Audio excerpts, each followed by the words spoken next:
અને અમદાવાદમાં ખ્યાતિ હોસ્પિટલ કાંડમાં તપાસ તેજ કરી દેવામાં આવી છે। ક્રાઇમ બ્રાન્ચે ફાઉન્ડર કાર્તિક પટેલના ઘરે પણ તપાસ કરી છે। સિંધુ ભવન પાસે આવેલા અભિશ્રી રેસિડેન્સીમાં પણ તપાસ હાથ ધરી। દસ્તાવેજી પુરાવા સહિત તમામ ડોક્યુમેન્ટની તપાસ હાથ ધરી। કાર્તિક પટેલના ઘરેથી મોંઘી દારૂની બોટલો મળી આવી અને આ સાથે ઘરમાંથી જુગાર રમવાના કોઈન પણ મળી આવ્યા। કાર્તિક પટેલ વૈભવી લાઇફસ્ટાઇલ જીવતો હતો। ડબલ ડોર સાથે હોમ થિયેટરવાળી ખાસ સિસ્ટમ પણ તેના ઘરમાં અને હોમ થિયેટરથી અંદર જ ઊભું કરવામાં આવ્યું છે। બાર વિદેશી દારૂની 2 બોટલની કિંમત અહીંયા 30,000થી વધારેની। કાર્તિકના ઘરમાં વૈભવી કાર અને જનરેટર પણ અને સીસીટીવી માટે ખાસ સર્વર પણ ઊભું કરવામાં આવ્યું છે। કાર્તિક પટેલ તો અત્યારે ફરાર છે, ઓસ્ટ્રેલિયા છે, પરંતુ તેની વચ્ચે જ્યારે તેના ઘરની અંદર સર્ચ માટે ક્રાઇમ બ્રાન્ચ પહોંચ્યું છે ત્યારે ક્રાઇમ બ્રાન્ચ છે તે તેના ઘરની પણ તપાસ કરી રહ્યું છે। સાથે જો વાત કરીએ તો આ ક્યાંક તેની પુત્રીનો બેડરૂમ હોય તે પ્રકારની પરિસ્થિતિ જોવા મળી રહી છે। પુત્રી અને તેનું સાથે તેનું નાનું બાળક પણ છે।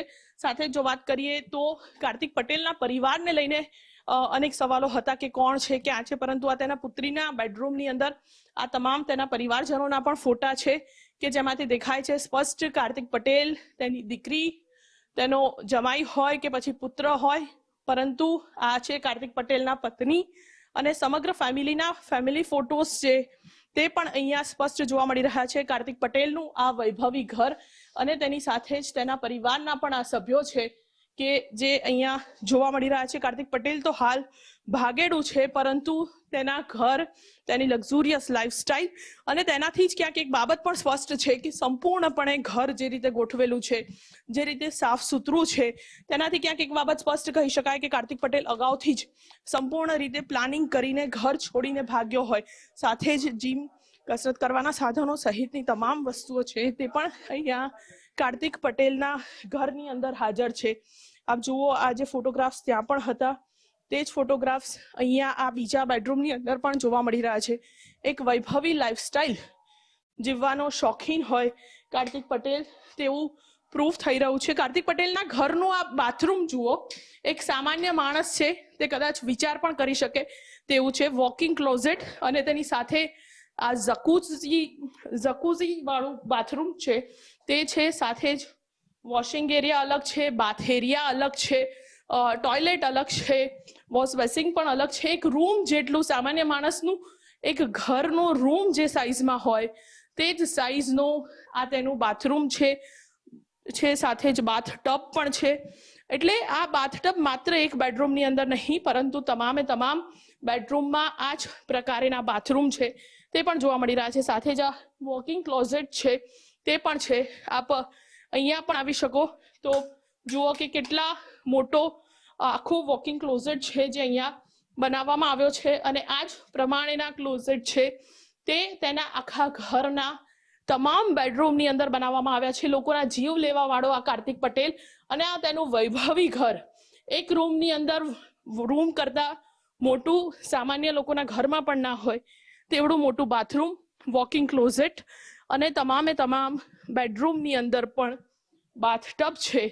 અને સાથે જુઓ કાર્તિક પટેલનો જે રૂમ છે તે અમે દર્શાવીશું। કાર્તિક પટેલનો રૂમ કે જે તેના આ ઘરની અંદર ફર્સ્ટ ફ્લોર ઉપર આવેલો છે। આ કાર્તિક પટેલનો બેડરૂમ છે। આપ જુઓ, 2 અલગ અલગ એરિયા, અહીંથી ત્યાં સુધીનું આખું આ કાર્તિક પટેલનો બેડરૂમ।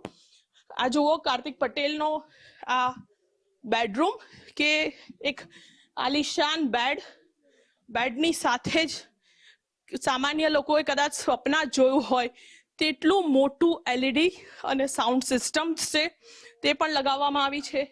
સાથે જ તેના બેડરૂમની અંદર ક્યાંક માઇક્રોવેવ, નોર્મલ ઘરોમાં રસોડામાં હોય પણ કાર્તિક પટેલના રૂમની અંદર માઇક્રોવેવ છે। સાથે જ આ કિડ્સ બેડરૂમ છે તે પણ અહીંયા બનાવવામાં આવ્યો છે માઇક્રોવેવ કે જે નોર્મલ લોકોના ઘરોની અંદર હોય। ડ્રાય ફ્રૂટ્સ સહિતની તમામ લક્ઝુરિયસ લાઇફસ્ટાઇલ કે આ કાર્તિક પટેલ જીવતો હોય તે કહેવું ખોટું નથી। તેની સાથે જ આ કિડ્સ બેડરૂમ કે જે પણ જુઓ, બેડરૂમની સાથે જ કિડ્સ બેડરૂમ કે જેથી દીકરાના કે દીકરીના બાળકો હોય તે અહીંયા રહી શકે, તેમના પ્લેઇંગ ગેમ્સ અને તમામે તમામ વસ્તુઓ। સાથે જ અહીંયાથી નીચેનો બેડરૂમ ગ્રાઉન્ડ ફ્લોર ઉપર આવેલો જે હોલ એરિયા છે તે પણ જોઈ શકાય. સાથે જ આ કાર્તિક પટેલ ના રૂમની અંદરથી જ આ કનેક્ટેડ છે ચિલ્ડ્રન બેડરૂમ, અને ત્યાંથી જો બહાર આવીએ અને તેનો જે સૌથી મહત્વનું જે તેનું બાથરૂમ છે તે પણ કદાચ એક ચર્ચાનો વિષય બની રહેશે, કારણ કે મેં કહ્યું કે કાર્તિક પટેલના ઘરની અંદર તમામ જે બેડરૂમ છે ત્યાં વોકિંગ ક્લોઝેટ છે. આપ જુઓ, આ રૂમ તો અત્યારે સિક્યુરિટી પર્પઝથી લોક કરેલો છે, પરંતુ તેનું બાથરૂમ આપ જોઈ લો કે જે પ્રકારે બાથરૂમ છે, luxurious lifestyle, bathtub, washing area અલગ, સાથે જ ટોયલેટ અલગ, તે તમામ લક્ઝુરિયસ લાઇફસ્ટાઇલ જીવવાનો કાર્તિક પટેલ શોખીન હોય. અને આ રૂમ બંધ છે, પરંતુ કાર્તિક પટેલનો જે રૂમ છે આપ જુઓ, સામાન્ય લોકોનું ઘર જેટલી સાઇઝનો હોય ને એટલો કાર્તિક પટેલનો આ બેડરૂમ છે. એટલે અહીંયા સવાલો એ છે કે સતત એક નહીં પરંતુ અનેક ઘટનાઓમાં લોકોના જીવ છે જે લેવાવાળો કાર્તિક પટેલ. અને તેની સાથે જો વાત કરીએ તો એક બાબત પણ સ્પષ્ટ છે કે જે પ્રકારેની સ્થિતિ જોવા મળી રહી છે, ક્રાઇમ બ્રાન્ચ હવે એક્શન મોડમાં આવી ગઈ છે. અન્ય આરોપીઓના ઘરમાં પણ હવે તપાસ જ્યારે શરૂ કરેલી છે, ત્યારે હવે કાર્તિક પટેલને લઈને પણ એક અલગ જ માહોલ છે તે જોવા મળી રહ્યો છે, કારણ કે ફરાર છે કાર્તિક પટેલ, ઓસ્ટ્રેલિયા જઈ ચૂક્યો છે, ત્યારે પોલીસ પકડથી દૂર છે.